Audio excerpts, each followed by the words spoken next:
We hope to just create more products that, contribute to people's well-being. We like to make tools that are really anatomically correct, something that a therapist would go, oh yeah, of course, this is going to help my patients, along with giving people the tools and the education at home just to, feel great, hit your athletic goals, do all those things. Today's guest is Mike Mallory, the founder and head product designer of RAD, a massage and myofascial release company based in Denver, Colorado. As a former competitive skier and mountain biker, Mike has run the gamut of injuries in rehab, and he now creates tools to help himself and others feel their best. On today's podcast, we talk with Mike about how to properly do foam rolling, or technically called Self-Myofascial release, which we abbreviate as SMR. We're going to show you how to do that for optimum health and performance and answer a lot of great questions along the way. Get excited for today's podcast. One thing that a lot of people don't know is joints really, if this was the knee, it's not a simple hinge. It doesn't just go back and forth. Really it slides and glides down. So there's translation this way and there's bending. So you have to restore all those ranges of motion. And in my case, when I went to move my ankle, it would just pinch in the front. I couldn't exercise through that. I couldn't stretch through it. But what I could do is get my ankle onto the RAD roller, kind of work out some of that range of motion. I would typically gain about 15 to 20 degrees.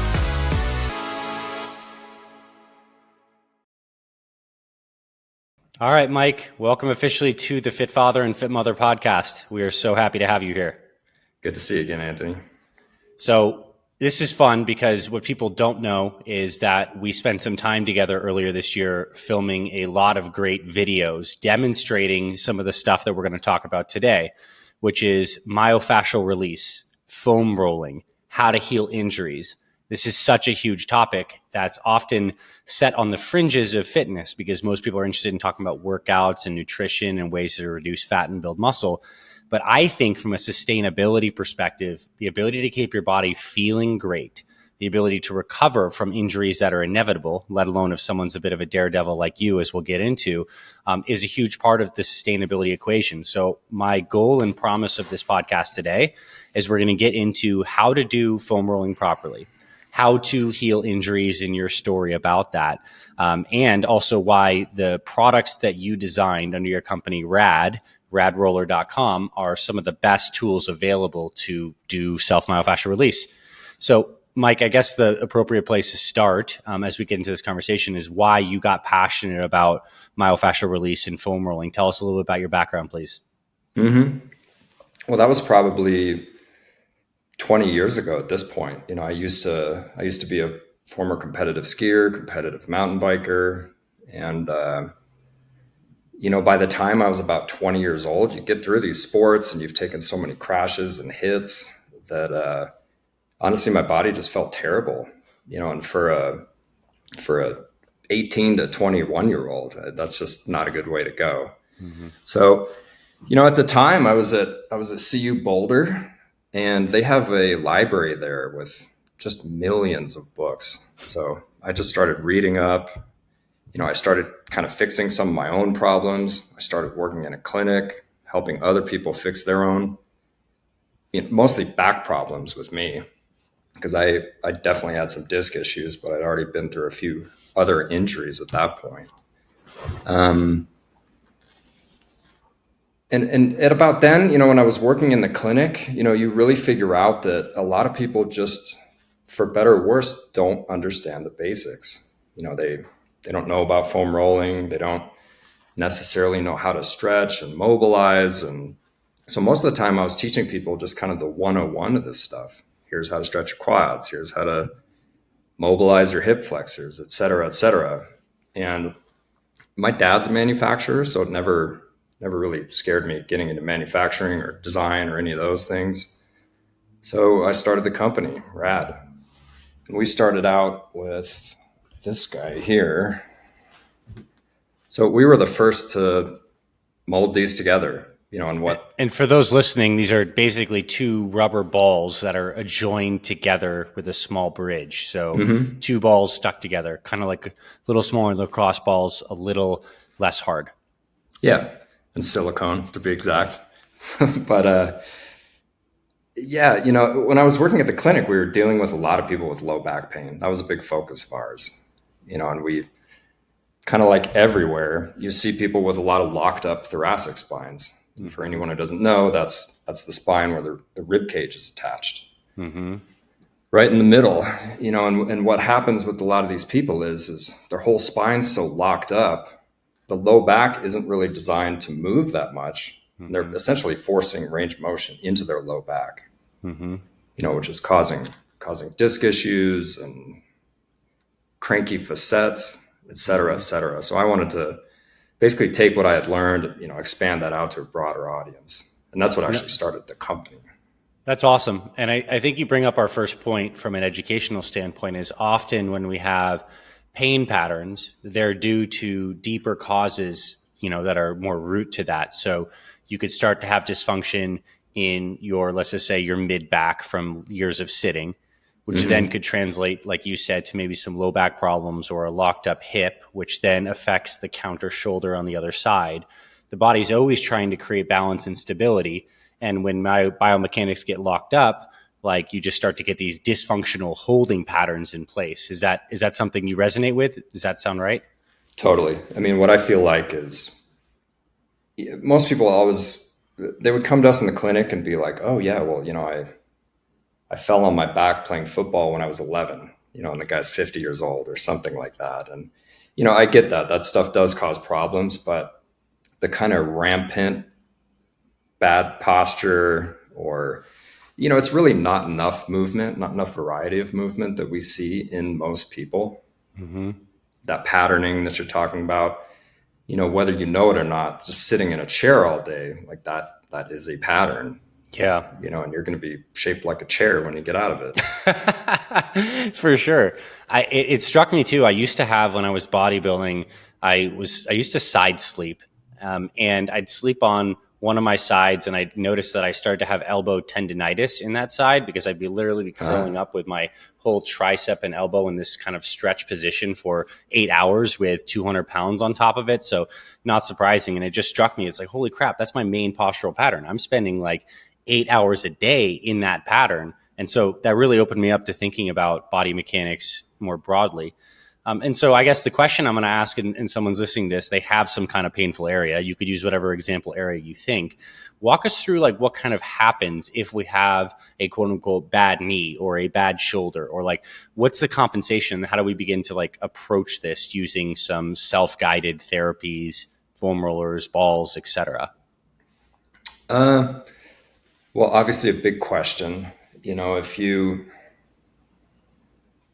I would say number one, I think everybody needs to learn a little bit of basic anatomy, especially if you have an injury. Mm-hmm. If you've injured your knee, you either need to be taught a few things. You can go, certainly YouTube these days is crazy. You can find anything on there. You can go learn a little bit about the mechanics of the knee and what needs to be done to either strengthen, mobilize, etc. I mean, one of the things we teach with our tools, because people don't know their anatomy, and that's fine, is just to start exploring, explore some of that tissue. Like I've got a rod here, which is, a stick that you roll around. Go see what's going on in that tissue. Try it out, circle around the whole knee, see if you have any, obvious, like super tense areas in that knee. And let's say we find one. Let's say we find one somewhere in the quad. Like, what's that called, and what does that mean, and what do we do about it when we find a super tender area that someone might call, oh, I have a knot, or wow, I didn't realize that area was so tender? Well, one of the things we usually explain is that one of the secondary functions of muscles is that they're pumps. And I think all this information, but for everyone out there, the lymph system is a one-way system. It's got all these valves in it, and they're essentially one-way valves. So it's a one-way street of blood that's lymph that's going back into the system. Mm-hmm. Blood goes out, we get a lot of waste products that we need to refilter out of the system. So what happens when you have a tight muscle is effectively it's not a good pump. Things start to build up, and as a metaphor, it's kind of like the stagnant swamp rather than the clear river. Yeah. You want that muscle to be the clear river removing all these excess fluids that, can essentially cause inflammation, pain, stagnation, all these things. So number one, just exploring that area, trying some different techniques. Like, for instance, we teach, generally speaking, 3 techniques for SMR. One is pin and hold. That's where you take a ball, pin it to an area, and hold. That's just compression, right? Yeah. That does create a high pressure and a low pressure zone, which will move fluid through it. Also, flushing is one. That's just simply going up and down a tissue with. Are you going in both directions, or is there one direction that you bias towards the heart, or does it just up and down is fine? Good question. Generally speaking, back towards the heart. So we're trying to move that fluid back and really out of the system eventually. So yeah, flushing back towards the heart. The third one has to do with shear, and that's a little. Shear is really an engineering term for something moving laterally, forces moving in a parallel direction like that, which you would definitely use as a therapist. Anybody who's had a knee injury hopefully has had some manual therapy done on their legs. I know that's not everyone, but that's usually the kind of shear component. At home, you can utilize all these things as long as you know just some of the basics of the anatomy and the techniques. Certainly, if you're working with a therapist, they can show you these things. Yeah. Well, I love starting with the concept of just the pin and hold, right? We explore, we find a tight area. We use some implement. It could be a foam roller, it could be a stick, it could be a ball, whatever we can tolerate to pin it. And then I'm just kind of going through my experience of what I would feel and what I do when I engage with this. And I'd love your reflections after that. Then you breathe and really relax, especially emphasis on the exhale, because in my understanding, we're trying to relax the nervous system, which is holding this neuromuscular holding pattern. We're trying to get it to relax. So there's a pressure component, but there's also like the psychosomatic neurological downgrading component, which the breath helps us do. And then I like to just wiggle a little bit side to side, which I think is probably giving me a little bit of that shear, these small micro movements. And that would be, I believe, a more effective way to hit an area until it now doesn't feel quite as tender, or maybe it reduces by like 50%, versus what you often see a lot of people do is just rolling really fast, like up and down a muscle in a back, which, hey, could be flushing, but I think typically people are just not doing enough slow, deliberate, hold, releasing pressure when they're doing this. Can you reflect on that? Yeah, it's definitely one of the biggest kind of problems we see in just normal usage. When you see the real benefits of SMR, it's when you're really kind of taking the time, using some reps and sets, but more importantly, kind of what you're talking about is breathing for one, and then time under tension. So we really look for about 10 breath cycles when you're in one area. So if I pin and hold a specific area, number one, I don't want it to be insanely uncomfortable. Right. What we teach is if you're holding your breath, that muscle is probably guarding as well. Yeah. And we don't want a guarding response. We want that muscle to let go, signaling to the nervous system that that's a safe movement. Yes. Which is also the argument for why you'd have many different implements, and why at RAD you guys have the full gamut from very dense hard balls to different structures of foam rolling type devices. So, I mean, there's a best tool for every area and every day. So it's nice to have more than one. Does that ring true? Yeah, absolutely. I mean, when I originally created this tool set, my goal was really to have therapists use it as well, not only on people, but really as kind of a take home for them. I wanted them to have a trusted tool where they could say, hey, you've got this issue. We can't solve this in an hour here on the physical therapy table. You can go do this at home, and then we can work on the deeper stuff, when we get back to the clinic or whatever. Yeah. But that being said, there's a million things you can do on your home or on your own at home. Yeah. And I'm thinking about it. It's like, I like this analogy. It just comes to mind easily. Like, we go to the dentist, many of us once a year, if you go, but you have a scheduled appointment. But to brushing your teeth every day is what matters the most. And I think the same thing, foam rolling effective foam rolling or self-myofascial release could even be as short as like 1 to 3 minutes on an area you have a problem, that if you did on a daily basis would help reset your patterns. But most people don't do it because they don't have these implements around their house. So, but like it could be really beneficial. I mean, if you're sitting in an office, like I think you should have a set of these things in the office. If you watch TV with your family, you should probably have a set of these balls and stuff like wherever your couch and your thing is, so that it just makes it easy for you to get down and just put some pressure on it. It's one of those things that's going to be nice for someone to listen to this, but your body structure will not change at all unless you actually put the reps in, which means, you need a routine, and typically tools are the basis of the routine. Yeah, and you're spot on there, in terms of getting somebody better from an injury or just kind of feeling better. I mean, we're talking about like 5 to 10 minutes a day type of thing. We usually suggest spreading that whole thing out. In other words, not doing a 1 hour power hour on Sunday, but 5 to 10 minutes a day. And usually for someone like me, that's just kind of putting out the fires.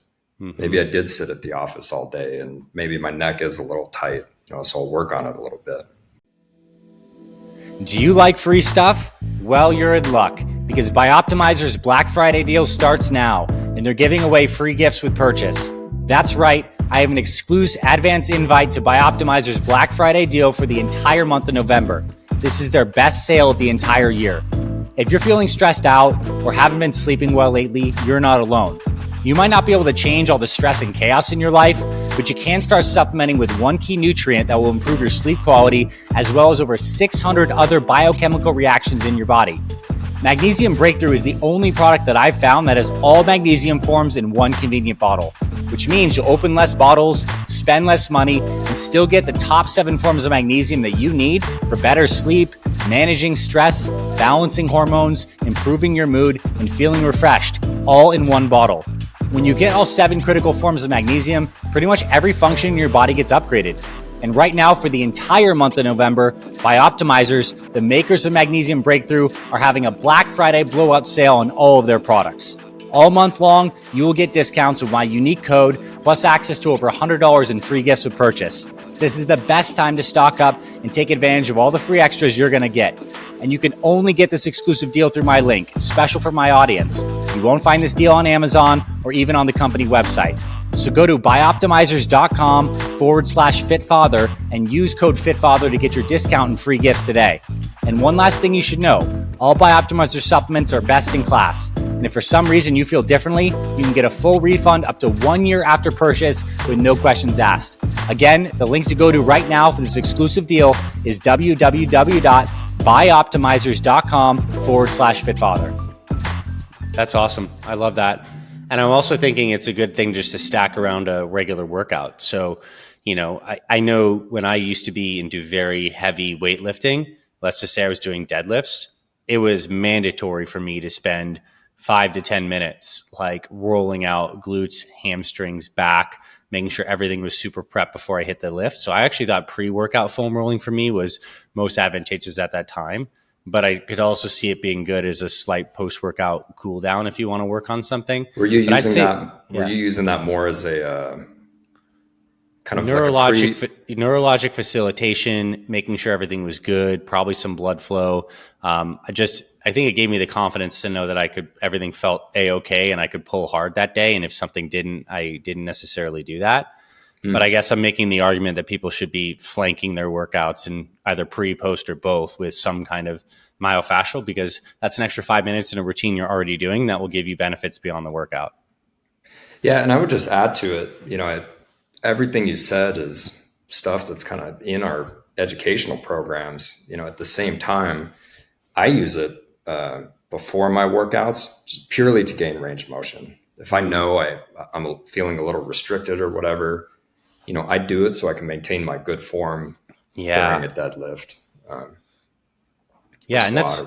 that's true. I mean, that makes we need to be honest with ourselves. We all have those areas that are a little problematic for us based on injury history, our natural biomechanics and anatomy, or just stuff that tends to be tight for whatever reason. So that's stuff I think we need to address on an ongoing basis so it doesn't build up. And the irony is, let's say we're in our 50s, meaning we probably have some degree of osteoarthritis or degeneration of our joints just because we're human and that happens. It becomes ever more important that we have strong muscles around that joint to provide stability, which means we need to be doing some strength training exercise, which means inevitably engaging muscles and allowing them to heal will create some tightness patterns. So it necessitates the intervention of myofascial release, or you're eventually going to hit a wall and then you won't be able to train for some time and then you lose your gains. And I think a lot of people fall into this. Like if you have a tendon issue on your triceps, it might be because the muscle of the tricep itself had been really bunched up in a certain area for a long period of time that created a pulling pattern that eventually led to a tendon issue. So I think it's maybe muscles get beat up from exercise first and they create patterns, and that pulls on connective tissue, which takes longer to heal. So I'm just trying to make this connection from my direct experience on this, and I'd love for you to share on that. Yeah, I mean, certainly it, we can talk about some of my extensive injury past. Yeah. But, I got to start from zero a few years back, and I really got to feel the same thing. What happened? Share with us. I think it'd be fun to share a little war story here. Yeah. So a few years ago, I came home from the ski hill. So I'm in Denver, Colorado, right here. I came home from Keystone, Colorado, to where we did live, which was high in the mountains, and I just came home to plow the driveway. So we must have had a 600-foot driveway. I take the plow all the way down, push all the snow out of the way, which we had gotten a ton. I was just preparing for my wife and some of her friends to come back. Then I ended up with a 6-foot pile of snow, which of course I could build into a jump in about 5 minutes, which I did. And, just set up for a little quick 10-minute Instagram video just for fun. So I set my camera up, I go take the jump, I do a little flip, I land back on my feet. But what I did was I landed in like an old pile of snow. So my legs locked in, body went forward, and it just snapped both of my legs like instantly. Oh. Which, I got up from that, or I rolled around for a minute. I was thinking, that hurt, but, just breathe and we'll walk it off. And then I go to move and I noticed my knee was like, disconnected from my ankle type of thing. So I'll spare you the grueling story. I had to crawl back because I was alone and da-da-da-da-da. But anyways, 3 surgeries later, I'm back in a wheelchair. I'm thinking about my recovery, and about ready to basically get all these casts off, get out of the wheelchair and, really get started. So, this whole thing was a huge saga.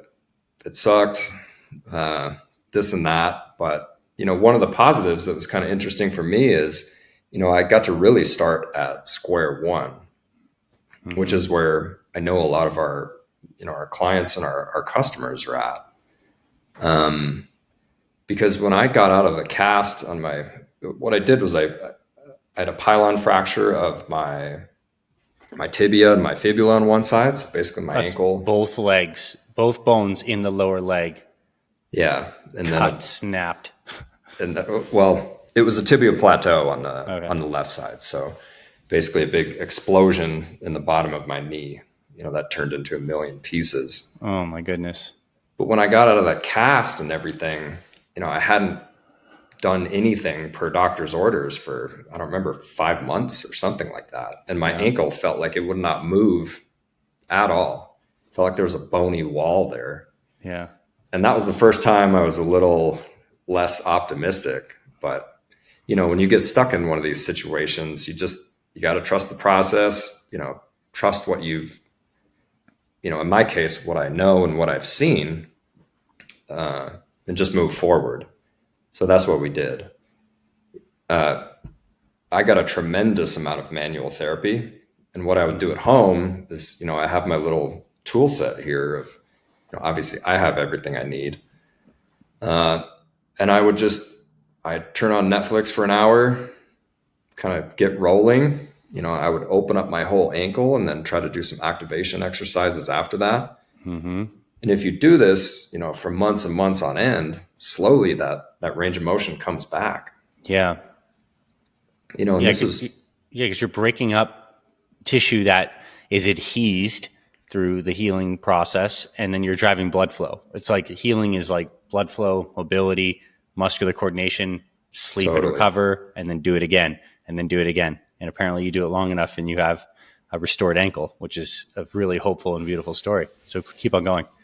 Yeah. And the ankle is kind of especially a pain because all these joints are so tightly packed in. One thing that a lot of people don't know is joints really, if this was the knee, it's not a simple hinge. It doesn't just Yeah. go back and forth. Really it slides and glides down. So Yeah. there's translation this way and there's Yep. bending. So you have to restore all those ranges of motion. And in my Yes. case, when I went to move my ankle, it would just pinch in the front. So I couldn't exercise through that. I couldn't stretch through it. But what I could do is, get my ankle onto the RAD roller, kind of work out some of that range of motion. And then I would typically gain about 15 to 20 degrees. That's a temporary thing, as we know, or we can explain that a little bit more. But then you work into that range of motion, you do your exercises, and slowly over time, you gain that. And what I was talking about, I should probably branch into that just a little bit, is SMR really is a nervous system effect. Certainly there are physical effects. There is lymph. I think we all suspect there's a little literal tissue movement, but for the most part, we're talking about the neurological system. So in every muscle and every tendon, there's little receptors that are kind of like springs. When you stretch a muscle, those springs stretch, and that sends the information back to your brain to let you know where that joint is in space. Yeah. By pressuring those receptors, which really were just pressuring the muscle tissue, you can get that to relax for a period of time, which you can then work into and kind of gain that range of motion back in your nervous system. You're gaining it back really you could think about it in your brain, in your spinal cord, like the communication. And I'm thankful for our bodies were designed this way. Like we get put in jail after an injury in a sense, like neurologically shut down because the body doesn't want to move through a big range of motion when it feels like a structure is unstable. Like same thing, you have a disc issue in your back muscles get tight to protect you from damaging a more valuable nerve by keeping you locked up. And so obviously fixing the root of it, a big part of that is relaxing that musculature and making safety come back into the nervous system. And it turns out like pressure, just like a hug or like a weighted blanket or using a RAD roller, pressure I like that. gradually Like a hug. is doing that. Yeah. Yeah. Yeah. It's one of the things that really kind of saved my butt because, like I said, when I got out of that cast and I saw just how bad my ankle actually was, I just couldn't believe it. But, it was kind of my point to put my money where my mouth is. It's like, well, no kidding. Cool. We'll go through and we'll do this. And, I trust that it'll work, but here's where we're at. And before this call, I commented, I'm like, hey, how's life in Colorado? Ski slopes are opening up soon. You going? And you gave me an emphatic yes. So that's cool to know that, I know it's been many years later, but you're going to be ripping it on the slopes, going from an absolutely trashed ankle to back to a high level of ankle performance. Yeah, for sure. I mean, it feels great. And it's one of these things I kind of learned doing rehab. Really rehab should be, that's kind of how your life should be in general. And what I mean by that is when you break your legs or you do something like this, you have a real reason to get healthy again. When you're just a quote unquote normal person, you don't have this distinct reason. And that's, I think, why a lot of people don't participate in, exercise or mobility or all these things. But rehab is just a specific way of kind of functioning, exercising, mobilizing, and that just changes and suddenly it turns into athletic strength. Yes. And I'm also thinking very, very, very fundamentally with the human body, when you look at someone and you know they're old because they have a postural pattern that looks jacked up. It looks like, wow, you've been on this planet for so long. You look like a short hunchback now. And their tissues are dehydrated, like their skin is wrinkled, their joints are not as mobile. And if you look at a baby, they can like bend their body in every which way. Their skin is plump and full of blood and collagen. And so I'm just thinking like the quality of our lives as we get older is dictated by our mobility, which is going to be dictated by how much we're investing in that mobility, like doing the things that are required to keep the body supple with good range of motion. Like, as if you don't do anything, these bodies are subject to just the decay that happens in the universe, like the physical decay that happens. Well, Thoughts yeah, on and that? I got to experience that in a real way. Yeah. Because I sat in bed for 4 months, and Mm-hmm. I know, I'm sure you've probably seen the same thing in your own body to a certain degree, where if you injure a tissue, I mean, it takes 5 or 6 weeks and your muscles are gone, like Yeah. gone, Yeah. which just makes me think, well, what happens if you don't exercise for 3 weeks or a month, Right. or I want there's to speak certainly in. loss. I want to speak into the mindset of many people who get injured and they feel like they need a baby in injury, or like it's brace and don't move it. And obviously there is a scenario where that is appropriate, like a fresh fracture that needs to be set so that it can actually build enough bone to be stable. But I see a lot of people that have like an issue that's kind of like a chronic nagging thing that probably would be addressable through these self techniques that we're talking about today, that just choose not to move, and they almost choose because they're afraid. Can you speak into that mindset of like actually how to like lean into mobility in an area that is painful? Well, I guess a few things on that. One thing is the way we perceive pain. You know, pain is a pain is essentially, we have sensors in our body that detect pain. They say something's wrong, they cause the pain, or they create a pain signal Mm-hmm. effectively in your brain, but they don't necessarily say why. In Mm-hmm. other words, if you get knee pain, well, that might be because your hip flexors are tight, or you could have something wrong in your big toe that's causing this issue. I know Diane Lee, who's a famous physical therapist, she said the victims cry out, but the criminals don't. And that's a good metaphor for these type of things. Oftentimes the site of the pain, or what you see on an MRI, is not necessarily the pain generator. I'm not against MRIs or anything, but they don't find the pain generator, and it's usually up to the person or the therapist or whoever you're working with to actually go really investigate what's going on in a kind of total way, or at least more than just the site of the pain. Yeah. I lost track. What was your original question?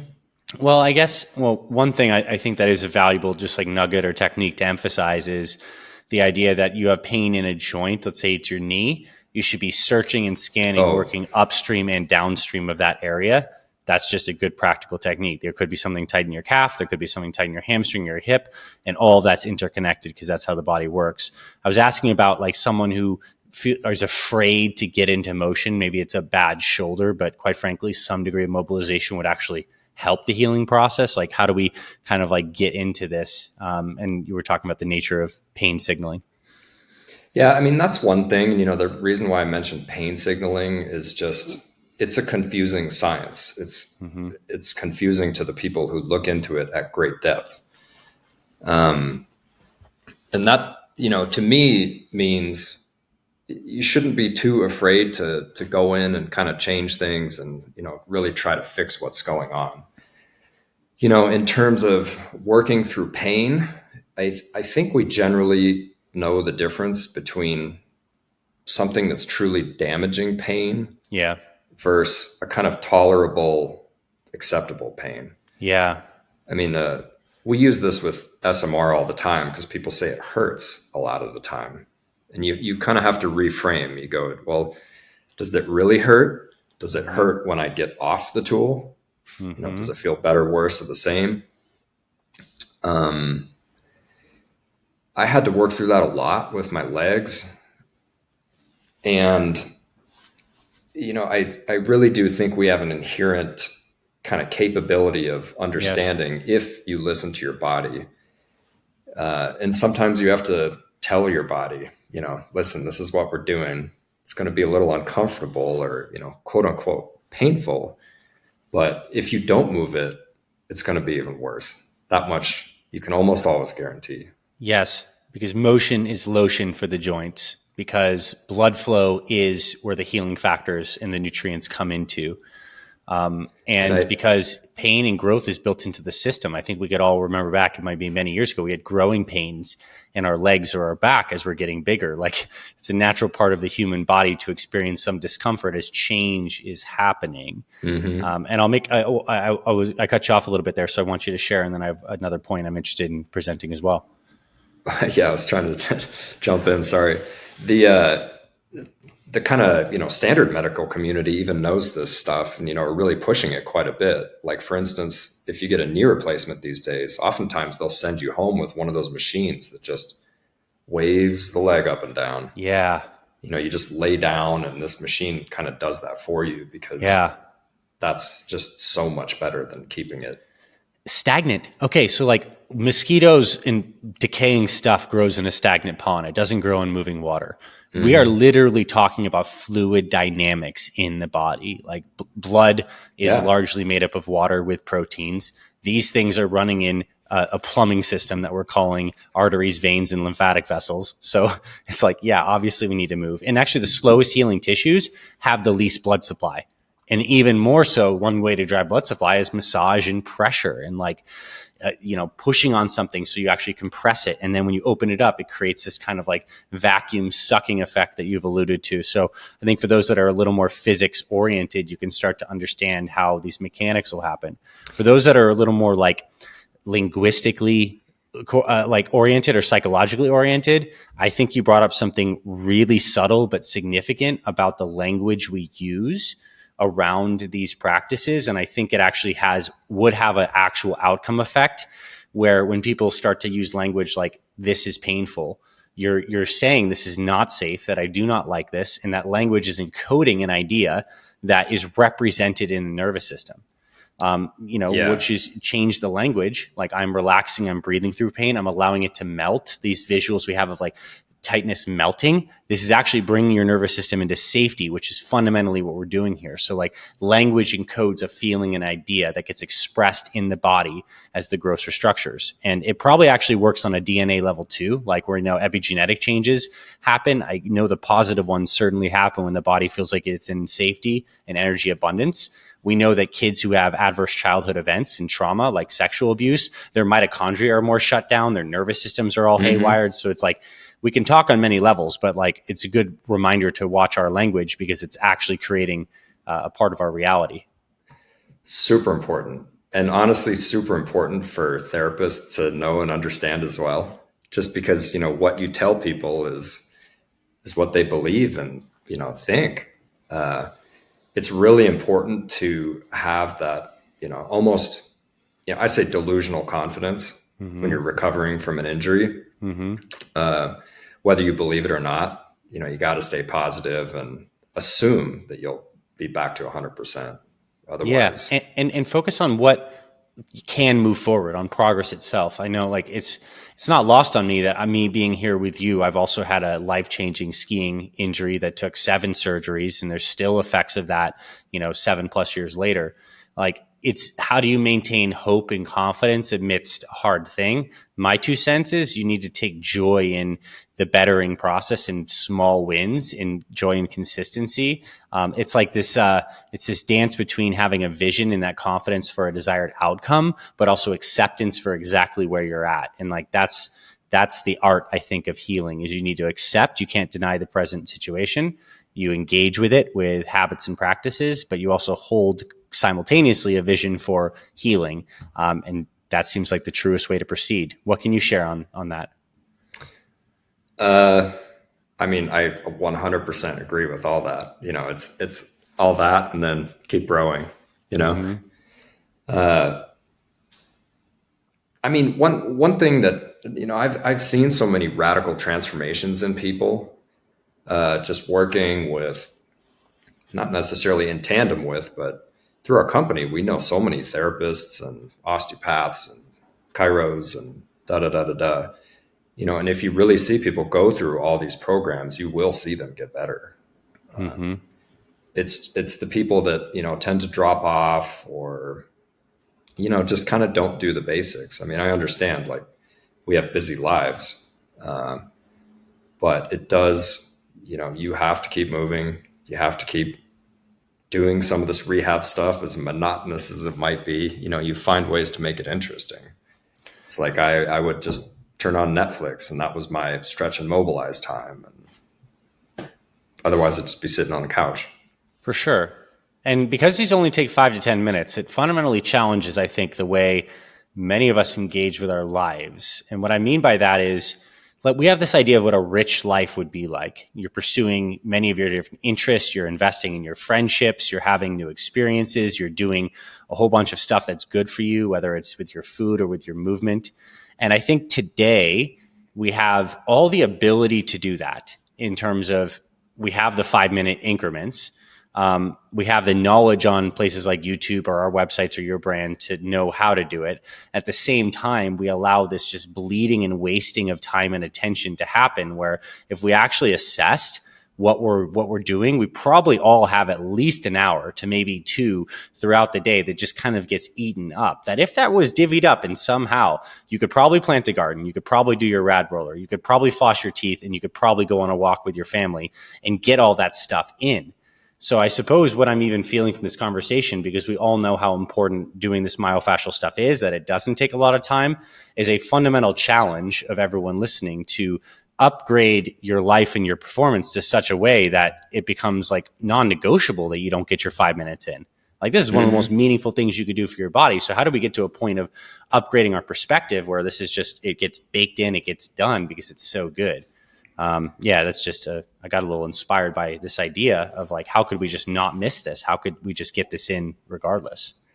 Well, usually, I mean, it's the kind of thing where it's easy to, once you get on a tool and actually, you take that 60 seconds, per area, or, you take a RAD roller and take 30 seconds on each level of your spine, you're going to stand up and feel so amazing that, that starts to stick, and it just starts to ingrain in itself. Wow, this feels a lot more comfortable in my spine. I'm breathing better. That's kind of all it takes. I mean, certainly for me, I mean, I know when I do this stuff, I feel more relaxed. My parasympathetic nervous system is engaged. Yeah. I feel like $1,000,000. So Yeah. I like some of these things where it's really easy to feel good. We all know we feel better when we exercise. Yes. It's a little steeper mountain to climb, of course.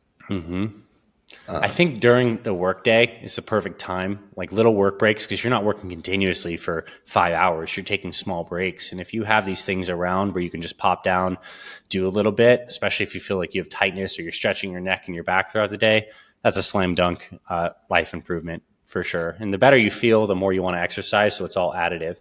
I guess towards the end of this conversation, I have a couple more goals, what I want to get out here in this message of this. One is, I'd love for you to share a couple foundational, routines, but the high level basics of it using the RAD tools. So, like, for example, the RAD roller balls, if you're listening to sort of those 2 silicone balls that are attached together, what is something that someone could do if they had that tool? What is something that someone could do that's like high yield, pretty much good for everyone if they have a foam roller? Maybe those are like 2 that we could kind of go on. And in the process, we'll get to hear about the RAD tools themselves, which I want people to know about, because if you currently are not doing this and you need some gadgets, then RAD Roller has the great tools, and we'll share a special discount code as well in this episode where you can get some percentage off, which is always sweet. I mean, I guess I'd start with, foundationally, if you want to kind of think like a therapist, you're always thinking from the spine out. Everything starts and ends in the spine. They've got some interesting research showing, which muscles of the spine engage almost before any others. If you want to throw a ball, like, you'll see the the multifidi and whatnot in your spine engage 15 milliseconds quicker. And that's to stabilize the shoulder, the elbow, the wrist, Yeah. etc. If you think backwards through that, you want to make sure you have spinal motion. I Mm-hmm. mean, I don't know who said this, but it seems to be true that you're about as old as your spine. Yeah. 100% agree with that. So, with us, that's kind of the simple OG tool. That's the RAD roller, the double balls connected together. We created that for opening up the thoracic spine. Mm-hmm. I know a lot of the osteopathic community likes to think of that as, the true kind of center of the spine. And Mm-hmm. when we think about this as a therapist, it's like, we don't want to, the tail doesn't wag the dog. So we always want to start at the most foundational aspect. And, for that, we're effectively choosing the thoracic spine. If you can get that moving, you're creating a great foundation for your head and neck. You're providing a stable foundation for the shoulder blades. Mm-hmm. You're getting that range of motion in the T-spine rather than the low back where it's not Yep. really supposed to be. And you're helping yourself rotate. I mean, if you're a golfer, you should absolutely be doing it. Yeah. But yeah, I would say start with the spine and then So work on that would be taking the RAD roller balls, those two affixed balls, laying on the ground, but you could use a wall, but ground would be better probably for the pressure. Putting it somewhere, in the middle of your back, so the balls are on each part of the spinous processes, the bones that run up the middle, and then maybe giving yourself a hug or just sitting into that and doing some slight motions, maybe like flexing and extending the spine, taking some deep breaths, but pressure and light movement. And then we work our way up or down in a direction. Is that the basic technique? Yeah, and for most people, it's going to feel fairly tight. So I don't even encourage movement when you're just starting. Okay. You're saying good things here. I would say that's a little more the amateur than the beginner. Yeah. When you start on a tool like this, they're softer than lacrosse balls, but coming back to some of those principles, you want to breathe, you want to relax, because if you're not relaxed and you can't breathe, your body is just going to be hanging on to that tissue. We want to let it go. We want to be able to relax through essentially every segment of the spine. And I'm talking about the thoracic spine here. So you spend 10, 20 seconds on each joint, and you don't have to be exact. Yeah. But you'll feel some huge gains there. I can almost guarantee it. I typically feel this nice releasing pop, or technical term is cavitation, often in some of my thoracic vertebrae, and that get tight in the middle of my back from desk work. So I love it. And I also think that most people don't have the balls, the RAD rollers. So again, if you do go to radroller.com, we do have a discount code where you can at least get those. It's RAD. This is going to be all one word, RAD Fit Family 2024. Or if you're listening in 2025, it'll be RAD Fit Family 2025. And you get, I think, 15% off your order, and at least get some RAD rollers. That's really cool. Now, what if someone has a foam roller? What would be some foundational stuff with a foam roller that's generally good for everyone? And in the process, talk to us about why your run-of-the-mill foam roller, someone might find at a gym or a cheap one on Amazon, would be inferior to the two different types of foam rollers that you carry at RAD. Well, I would say, generally speaking, first of all, usage-wise, it's like, again, almost everybody needs extension. I used to actually measure people's spines, and I only found a couple spines that were like way too straight. That would be an Olympic lifter and another guy who broke his neck. So he had to use his thoracic spine to kind of roam around. If you're using a standard foam roller, I would say, shoot for the big muscle tissues, like the quads, for instance. The quads are muscle that crosses effectively two joints, the hip and the knee. Whenever you have a muscle that crosses two joints, it can cause a lot of trouble if that muscle's tight, because it can tighten up the knee and the hip at the same time. Yeah. And again, just kind of shift back to some of these principles. Go slow, take your time. If you're working up the quad, generally speaking, I want to see people doing like 2 minutes. Like it should take a couple minutes to travel up one of your quads. Nice.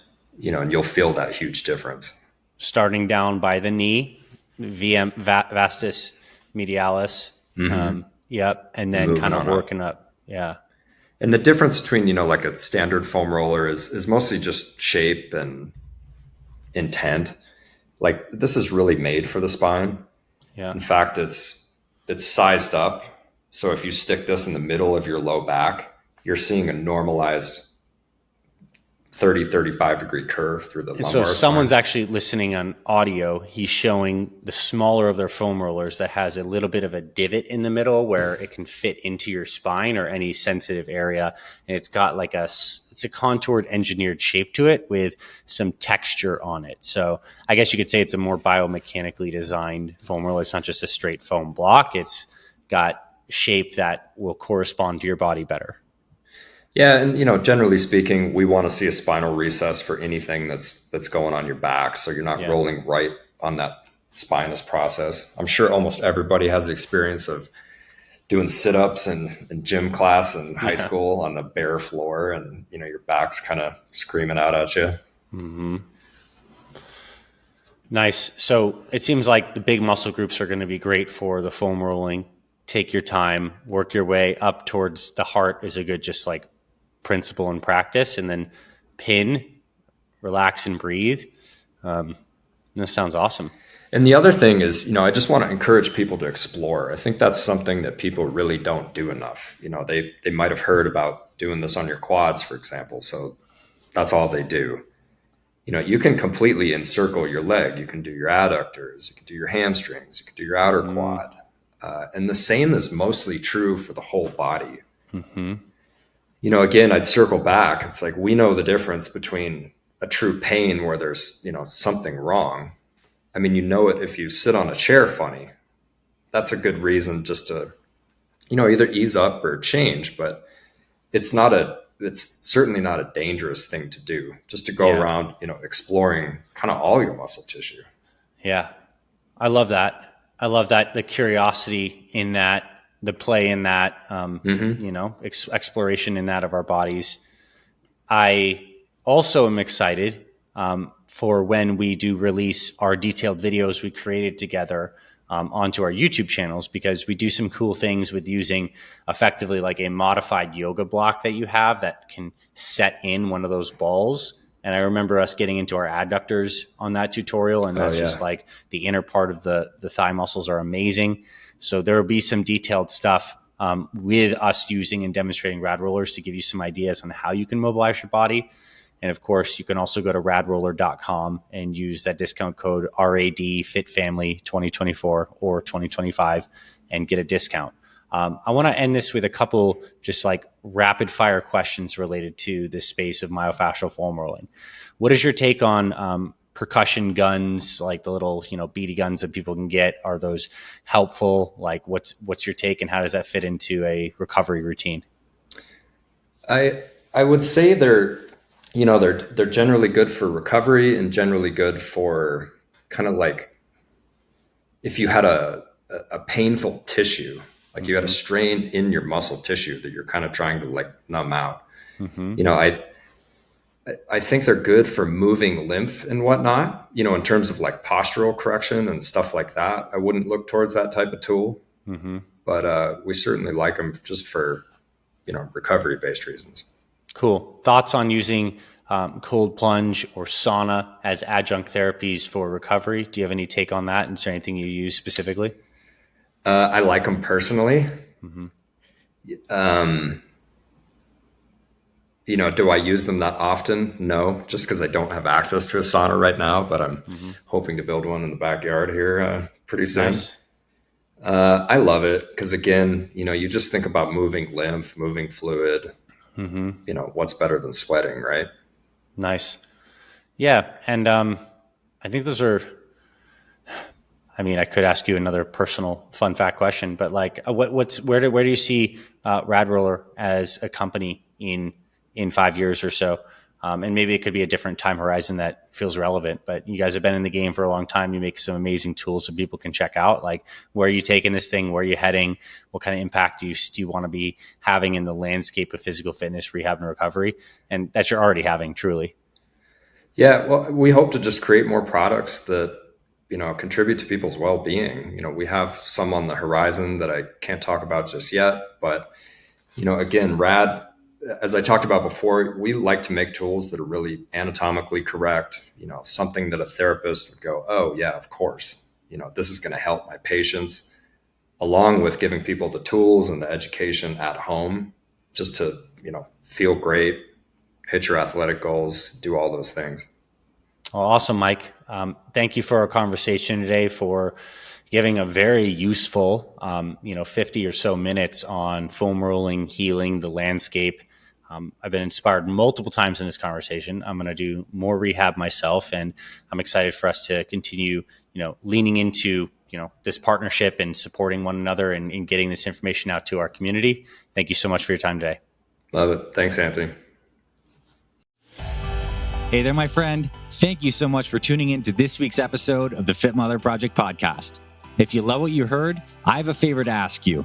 Please consider taking 60 seconds right now to leave us a rating and review on our podcast.